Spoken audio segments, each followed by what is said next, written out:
Hi, this is John Whitaker for the Mathematical Analysis class, and this is our 6th lecture. We ended the 5th lecture with talking about derivatives of derivatives, so higher order derivatives, and I'm going to do an example of that. Let's look at an example. We had a function, f of x, defined to be equal to x to the 5th plus 6x to the 3rd plus 2x plus 7. And we started taking derivatives of this. This is a polynomial function. We know we can take a derivative. The first derivative would be 5x to the 4th plus 18x squared plus 2. And if somebody said, well, let's take the second derivative. So the second derivative is the derivative of the first derivative. And that would be 20x to the 3rd, using the power rule here, plus 36x.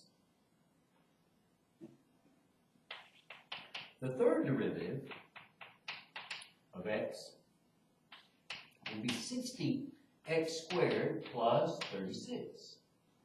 The fourth derivative we usually denote with this parenthetical superscript 4 of x. That's 120x.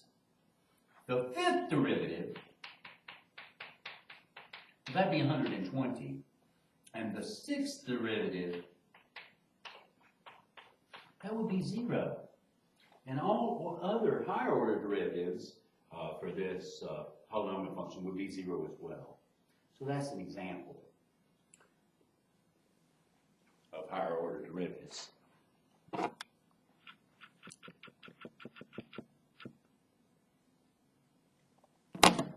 Next thing I want to do is write down Taylor's theorem. So Taylor's theorem is a theorem having to do with an approximation for certain types of functions using polynomials.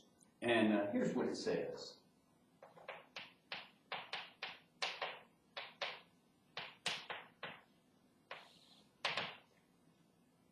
It says, suppose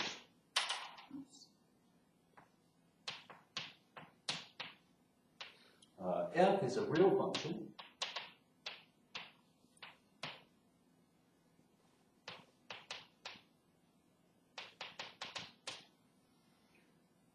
on a to b, closed interval. N is a positive integer.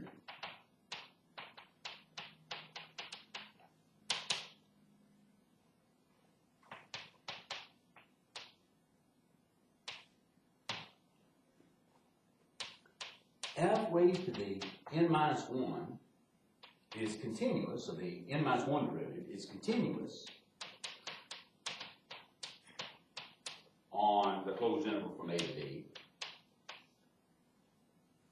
And the nth derivative exists for all t in the open interval from a to b. Then we let alpha and beta be two distinct points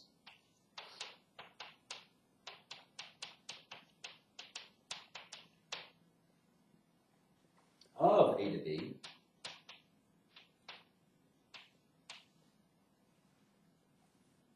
and we define this function, this polynomial function, p of t, to be equal to the sum as k runs from 0 to n minus 1 of the kth derivative of f evaluated at alpha all over k factorial times t minus alpha raised to the k. Then there exists a point, we'll call it x, between alpha and beta, okay, such that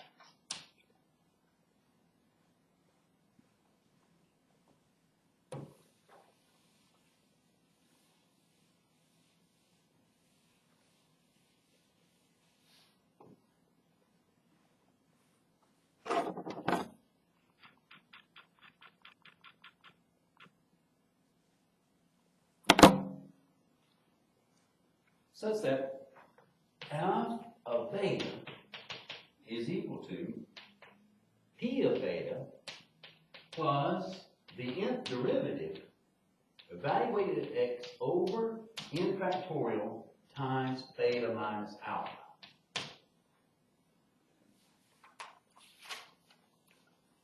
We're ready to look at the proof of this. Before we do the proof, let's just quickly recall that n factorial is equal to n times n minus 1 times n minus 2 all the way down to the number 1. Here's the proof. We start off by defining a number m, so we let m be defined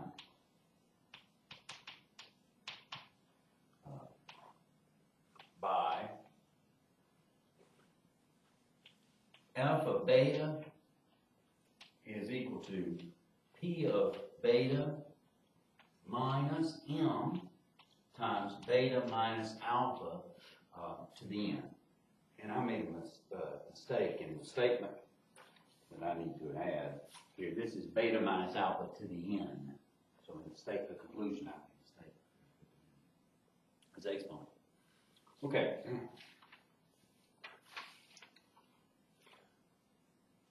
So this is a number, this is a number, this is a number, and so we can define m by this way. So we're just having numbers here and setting them equal to each other in this equation. So that's what m satisfies. Okay, and put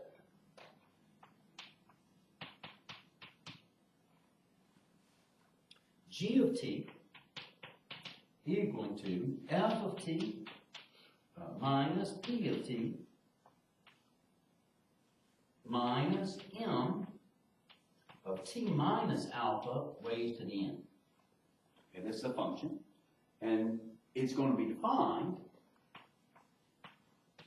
where t is in between the closed interval, t is in the closed interval between a and b, involving a and b. Okay, what we want to do, we want to show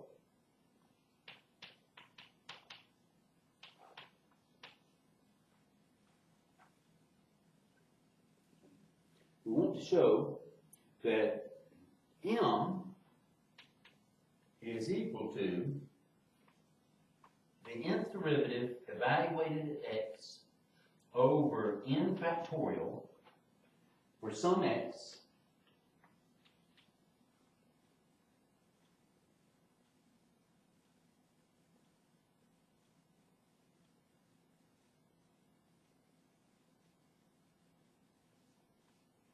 and the open interval from alpha to beta. For some x, let me say it this way. For some x between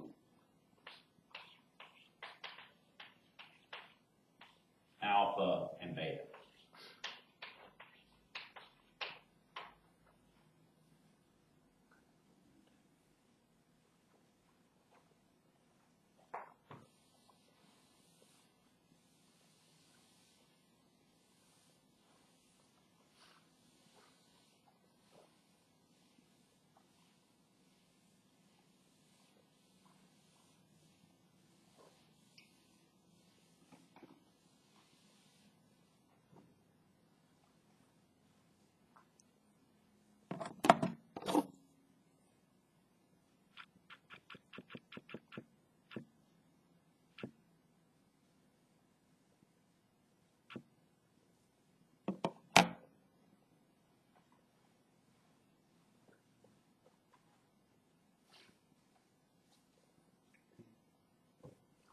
Okay, that is, we want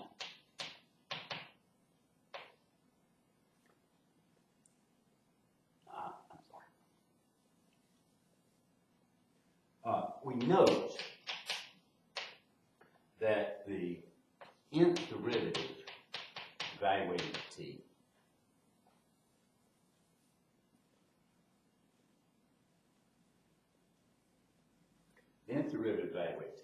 is going to be the nth derivative of f minus the nth derivative of the polynomial that we had defined, t minus, and then the nth derivative of that last part in g of t is going to be m times n factorial. Now, p of t was equal to the sum as k ran from 0 to n minus 1 of the kth derivative of f evaluated at alpha all over k factorial, and that times t minus alpha raised to the k. That's what we have.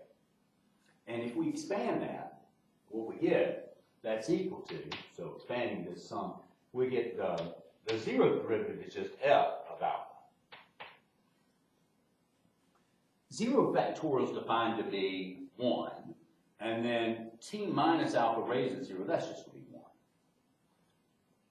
And then plus, the second term is going to be the first derivative evaluated alpha over 1 factorial, which is just 1, and then times t minus alpha to the first. And then plus the second derivative evaluated at alpha over 2 factorial, and then t minus alpha to the second, plus, and we'll keep going. And the last term is the n minus 1 derivative of f evaluated alpha over n minus 1 factorial, and then times t minus alpha to the n minus 1. The n minus 1, right? That's expanded out. And so if you take the derivative, first of all, let us notice that each one of these f, the kth derivative of f evaluated alpha over 2, that's just a number. So these are numbers.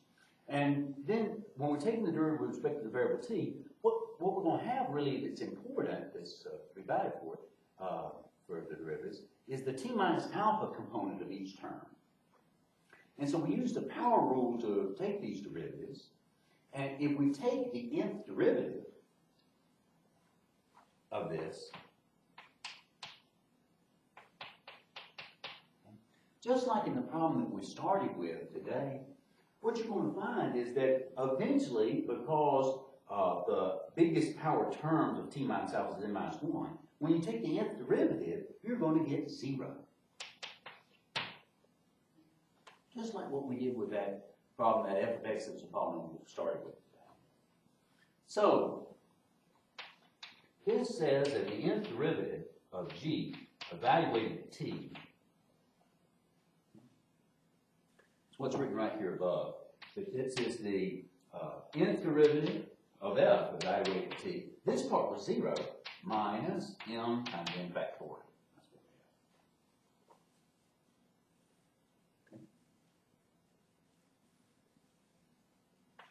Now remember, our goal was to show that m was equal to the nth derivative of f evaluated some x divided by n factorial. So essentially, to get that done, what we want to show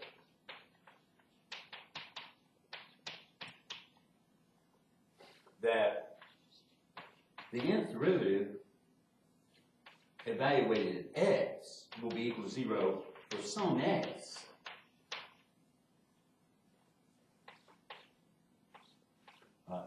between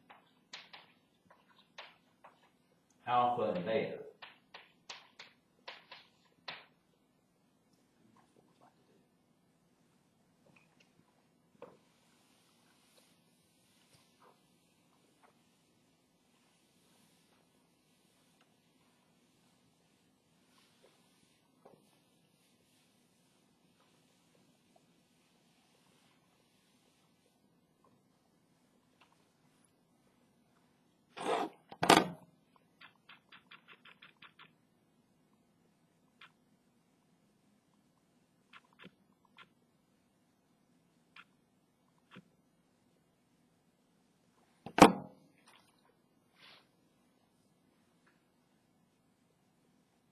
Okay, now note the kth derivative evaluated alpha is equal to the kth derivative of f evaluated at alpha.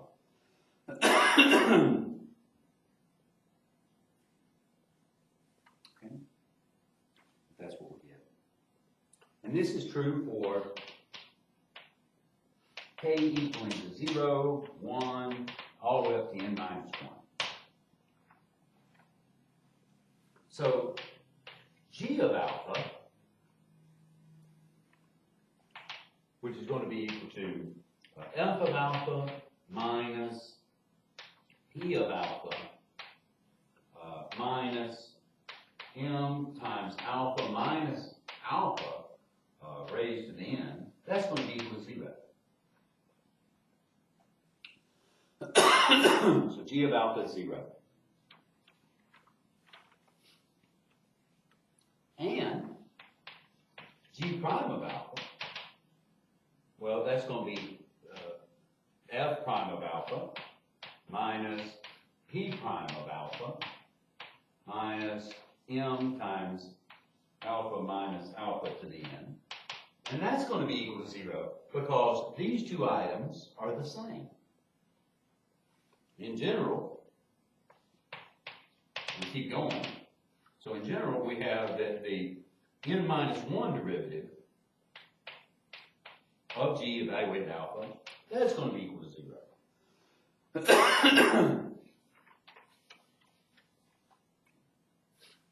Now, the choice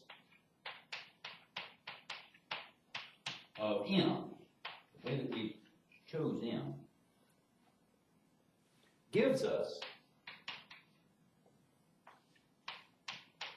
that g of beta is going to be equal to 0. That's what we have.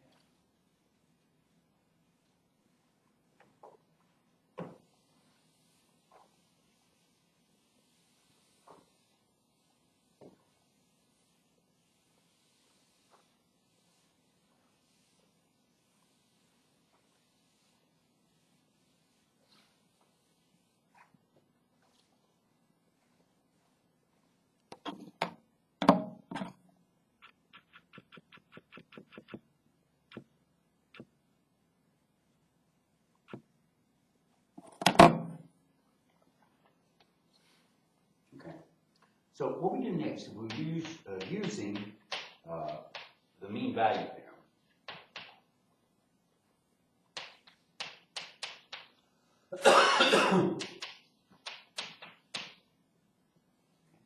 There exists an x, let's call it x of 1, between alpha and beta, such that g prime of x of 1 will be equal to what would be g of beta minus g of alpha, all over beta minus alpha. But these two guys are both 0, so we get 0.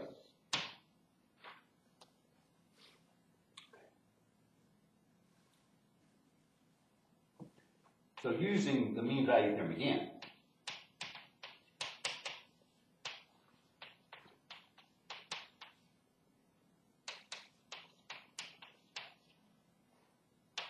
what we're doing for g prime this time, there exists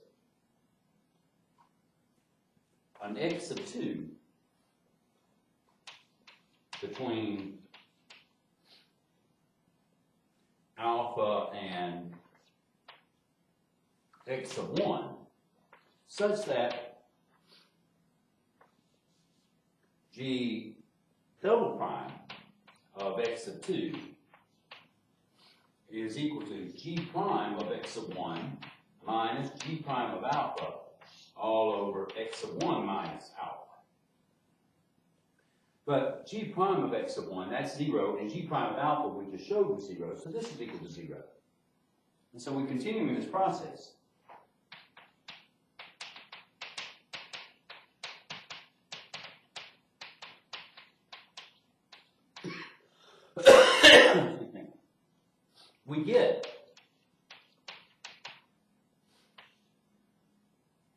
an x of n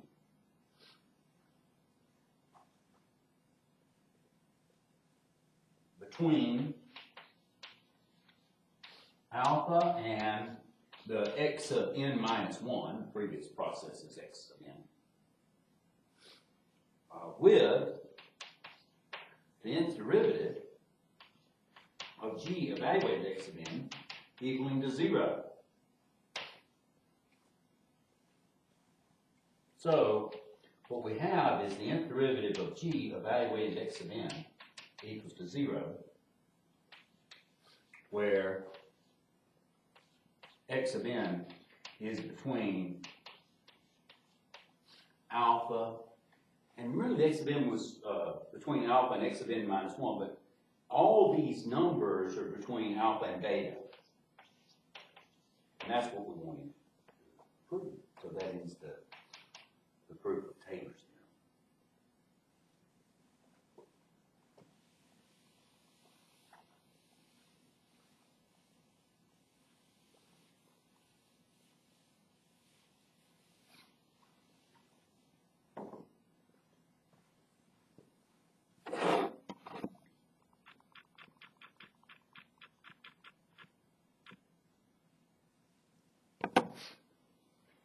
Next topic that we're going to look at in Chapter 5 is really the last section in Chapter 5 of our text, is differentiation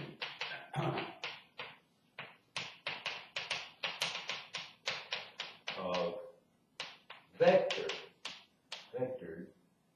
value functions. What we're going to start off with in terms of vector value function, if you want to think of it like kind of a simple case, is that dealing with complex numbers, which we've had some facts from the previous course about. And so here is a fact. We'll say let f be a complex function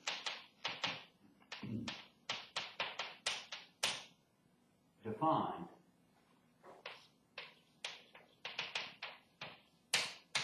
on the closed interval from A to B. And of course, we mean this as a subset of real numbers. And then f of t is really equal to f sub 1 of t plus the complex number I times f sub 2 of t.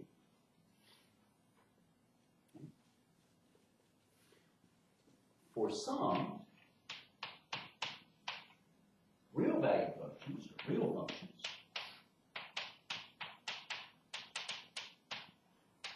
f sub 1 and f sub 2 defined on the closed interval from A to B. So we can break down this complex function into two real functions where the second real function is multiplied by I and they're added together.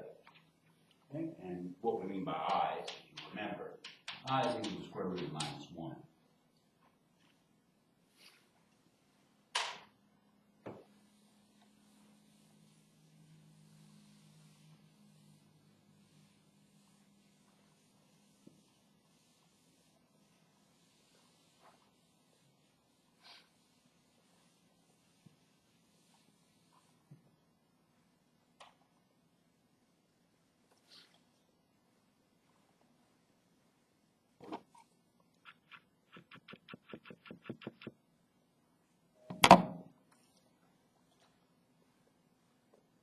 Okay, next we're going to look at a definition. And so we're going to define what the derivative is for a complex value function. And so here it is. It says let f be a complex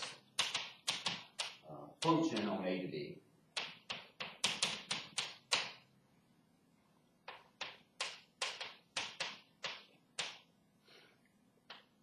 And we're going to have x be an element of this closed interval from A to B. Then the derivative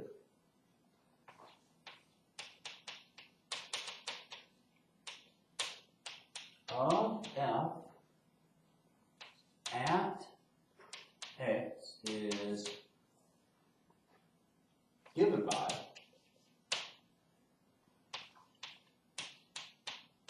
f prime of x is equal to, well, it's the limit as t goes to x, just like what we had before. It's exactly the same thing we had before. F of t minus f of x all over t minus x. So the same definition for a real value function, provided this limit exists.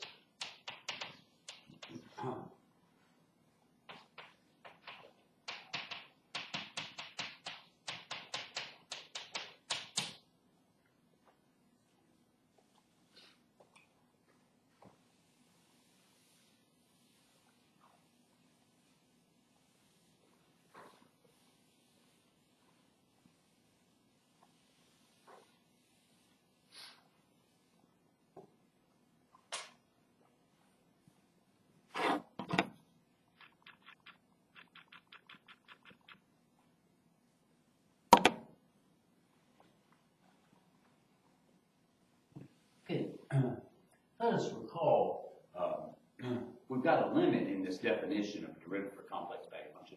Let's recall what the metric is in a complex space. So,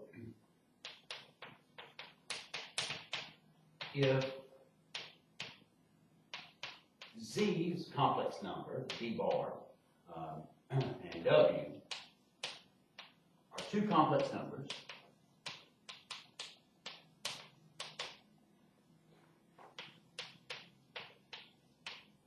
with z bar being equal to maybe z1 plus z2 I, and w bar being equal to w1 plus w2I, where z1, z2, w1, and w2 are all real numbers.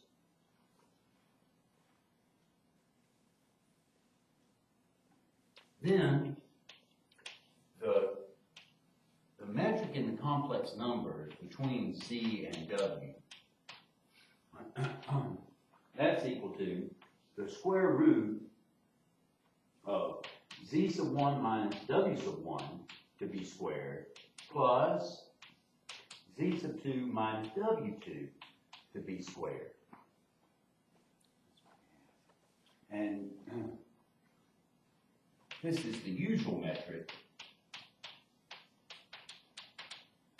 on the complex numbers, and that's what we're going to be using.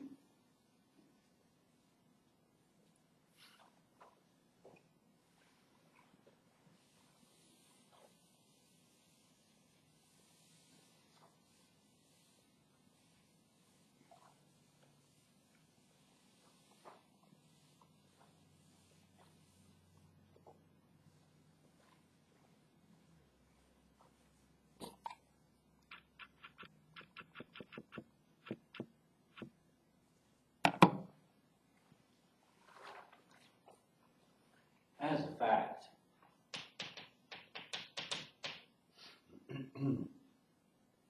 if we let f be a complex function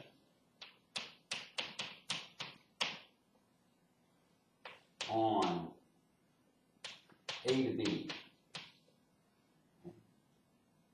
and we have f of t given by f sub 1 of t plus I times f sub 2 of t, and that's for all t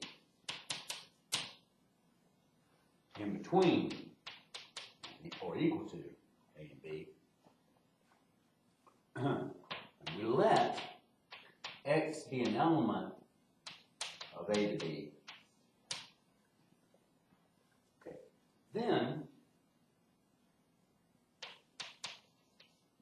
f prime, the derivative of this complex function at x, exists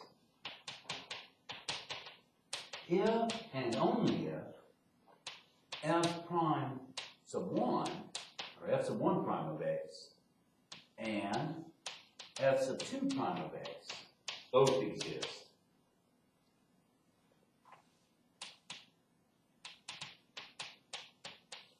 Moreover, if f prime of x exists, then f prime of x is equal to f sub 1 of x prime plus I times f sub 2 prime of x. I'm going to prove this fact.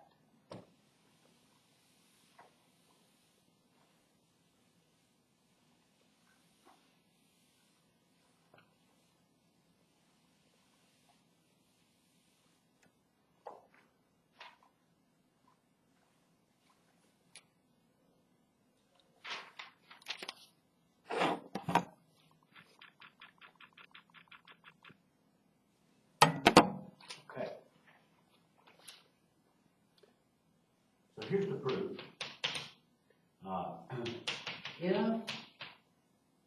If prime, or let's start off by assuming the hypothesis here. Let's let f be a complex function.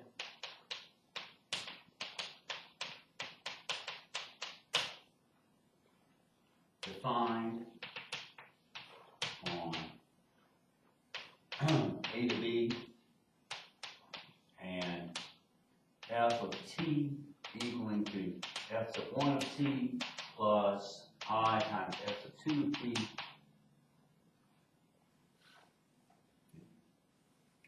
And let's let x be an element from a to b. And now that's what we need for this hypothesis, for this if-then-only-if statement. So the first thing we're going to do is we're going to suppose that f prime of x, the complex function derivative at this particular x, exists. We want to show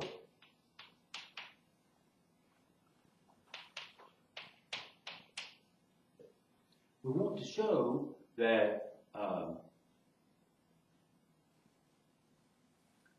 both f sub 1 prime of x and f sub 2 prime of x exists. Well, say f prime of x, since this exists, it's a complex number, let's say it equals to a plus bi. We will show that f prime of x, f sub 1 prime of x equals to a, and f sub 2 prime of x is equal to b.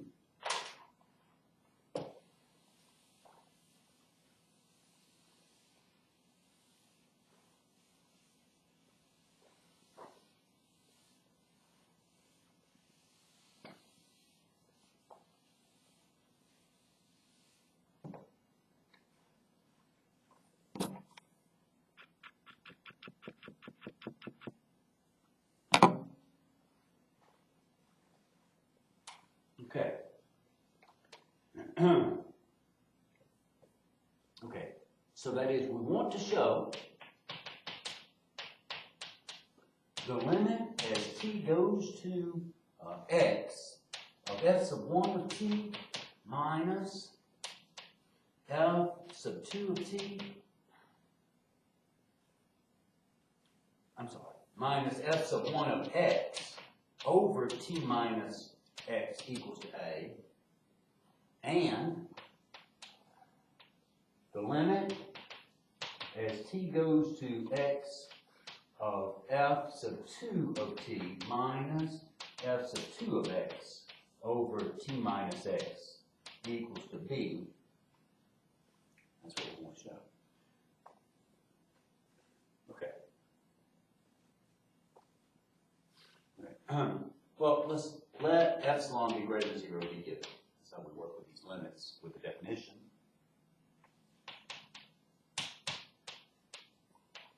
We need a delta bigger than 0 such that what? Such that f sub 1 of t minus f sub 1 of x all over t minus x minus a will be less than epsilon, and f sub 2 of t minus f sub 2 of x over t minus x minus b will be less than epsilon. And that's for all t in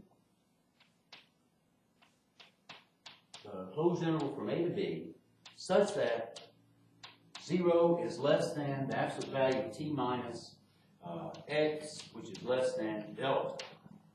So that's the definition of the limits here. And we had defined that in the previous class, and that involved the metrics, okay, involved in the space. But our space here is just the real numbers. That's why we're using absolute values.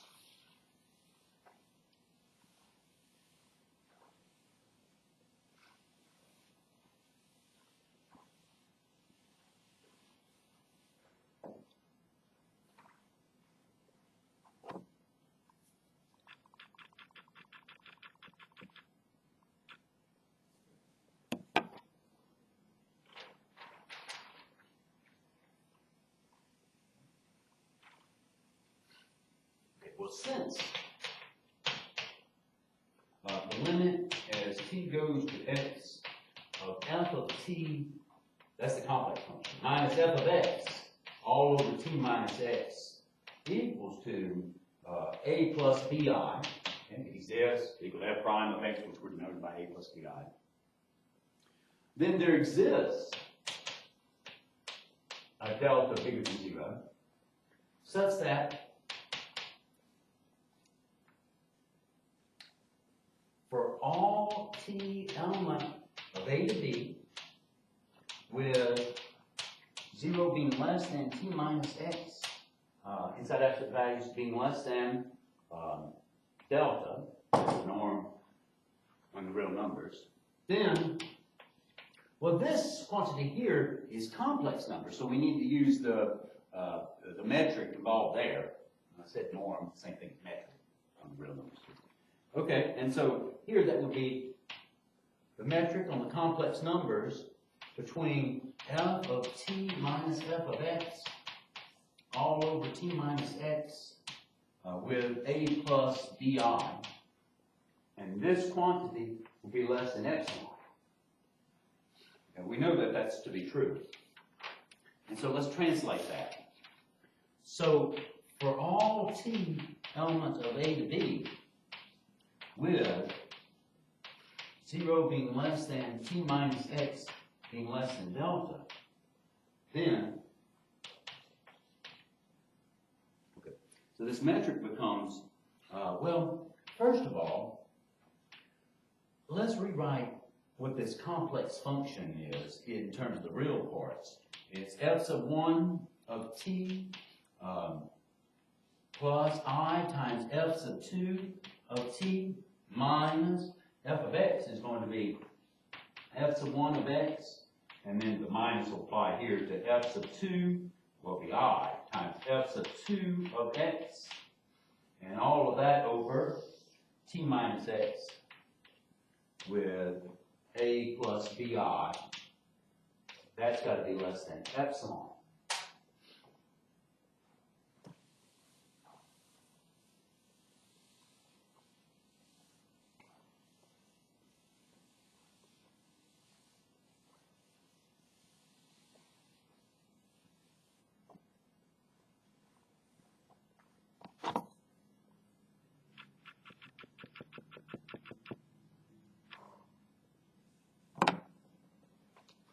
Okay.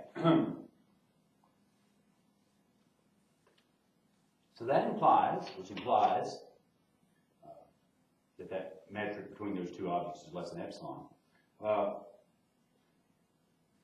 rewriting them, that the metric between f sub 1 of t minus f sub 1 of x over t minus x plus f sub 2, oh, it's I times f sub 2 of t minus f sub 2 of x over t minus x with a plus bi, but that's going to be less than epsilon. That's for these t's that are very close within delta units of x. Now, this is the real part, this is the imaginary part, here's the imaginary part of the next number. And so what we had seen by what we recall before we did this fact, that this metric, the usual metric on the complex number, would be f sub 1 of t minus f sub 1 of x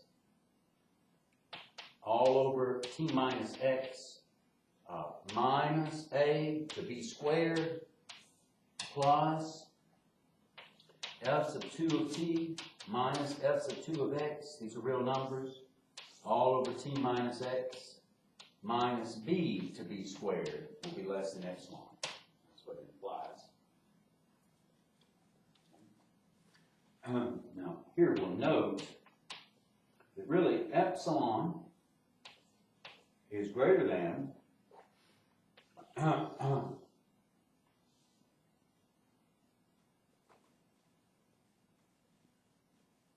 this quantity, so let me rewrite it, f sub 1 of t minus f sub 1 of x all over t minus x minus a to b squared plus f sub 2 of t minus f sub 2 of x all over t minus x minus b to b squared, but that is going to be greater than or equal to the square root of just f sub 1 of t minus f sub 1 of x over t minus x minus a to b squared, where I'm just dropping off this part. So this part's got, didn't get bigger, that's for sure. And that's just equal to, in the real numbers, the absolute value of f sub 1 of t minus f sub 1 of x over t minus x minus a. And that's true for all t elements from a to b, with 0 being less than the absolute value of t minus x being less than delta. So what that says is, that says that the limit as t goes to x of f prime of t minus, f sub 1 of t minus f sub 1 of x over t minus x, that's equal to a. And that says that f sub 1 prime of x equals to a. And that's what we're going to show. Part of what we're going to show.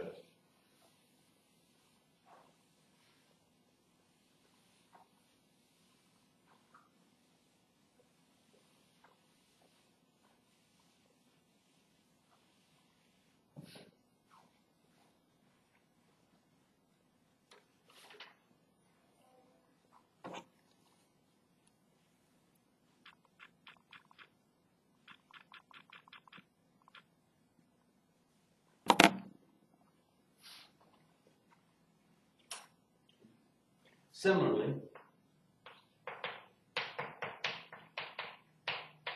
we have that epsilon is greater than the square root of f sub 2 of t minus f sub 2 of x over t minus x minus b to b squared, and, which is equal to the absolute value of f sub 2 of t minus f sub 2 of x over t minus x minus b. And that's true for all t elements of a to b, with 0 being less than t minus x being less than delta. So that says that the limit as t goes to x of f sub 2 of t minus f sub 2 of x over t minus x equals to b. And that says that f sub 2 prime of x equals to b.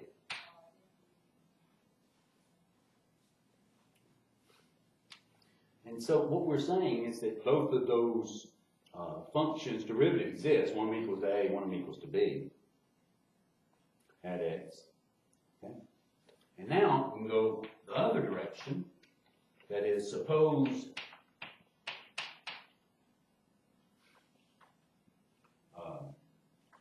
f prime sub 1 of x exists, and f sub 2 prime of x exists. Then, when we look at just the complex function, its derivative of x, what that's going to be equal to is the limit as t goes to x of f sub 1, of f sub 1 of t plus I times f sub 2 of, this should be f sub 1 of x, f sub 2 of t minus f sub 1 of x minus I times f sub 2 of x all over t minus x.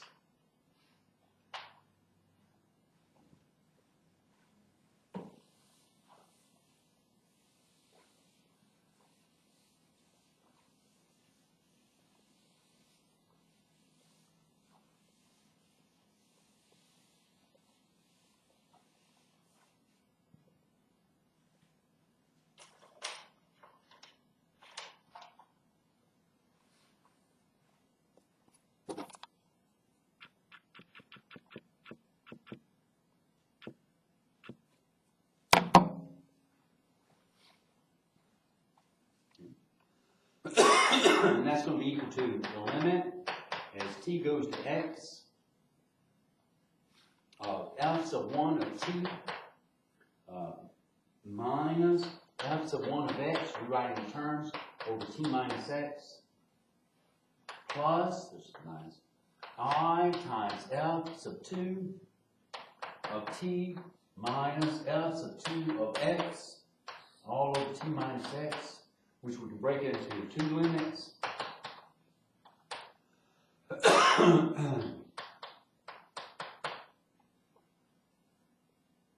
F sub 1 of t minus f sub 1 of x over t minus x. And then you can say plus and pull out the I and have the limit as t goes to x of f sub 2 of t minus f sub 2 of x all over t minus x. And then this is just f prime, f sub 1 prime of x plus I times f sub 2 prime of x. That's what we have. And so we have shown now that both directions of differentiability that was needed in this statement. And if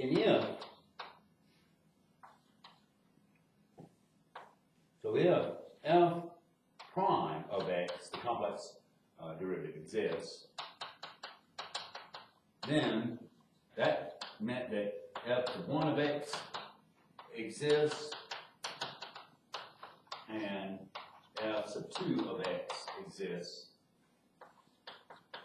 And the work we just did showed that if these two parts exist, then f prime of x is equal to f sub 1 prime of x plus I times f sub 2 prime of x. It's right there. And that concludes this facts. The proof of this fact.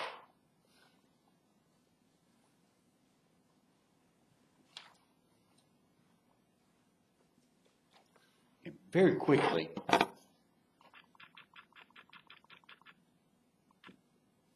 I want to state something that's true. That's analogous to what we have done already in this course. But instead of for a real value function, it's for a complex value function. And that is a theorem. It says let f be a complex function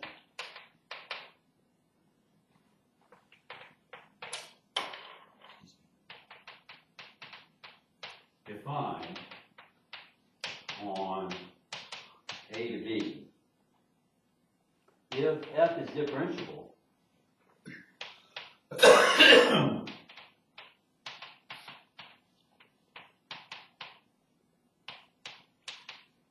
on or at a point x in A to B, then f is continuous at x. Again, this fact is analogous to the fact that we had for a real value function. Okay? It's exactly what we said for a real value function. And the proof that we had is the same. Analogous.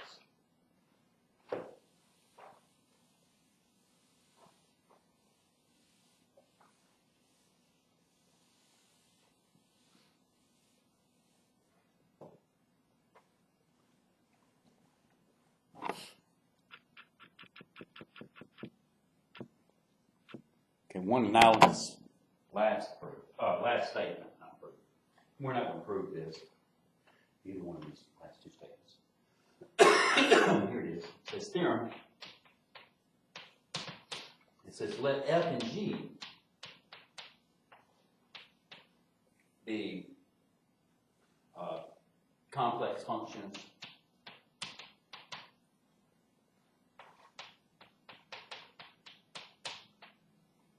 defined on A to B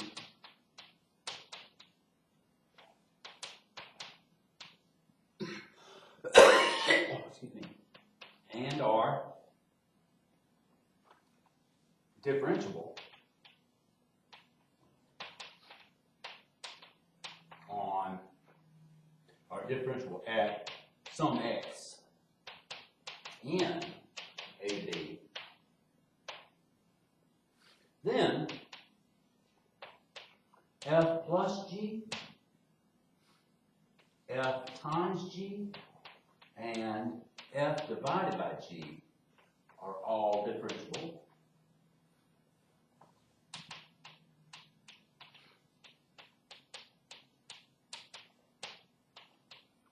at x.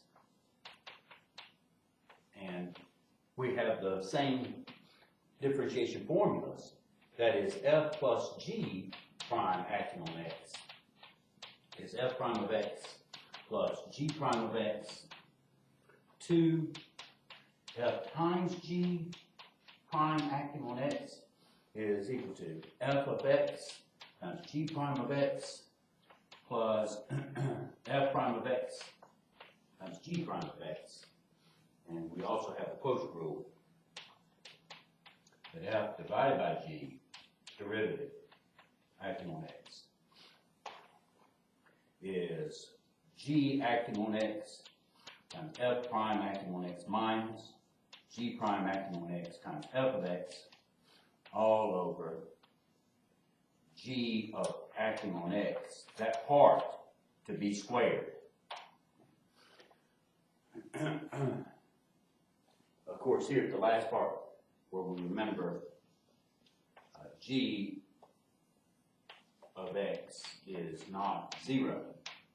Okay, so we won't prove those, but those are analogous statements to what we had before for real value functions. That concludes lecture 6, and thank you very much.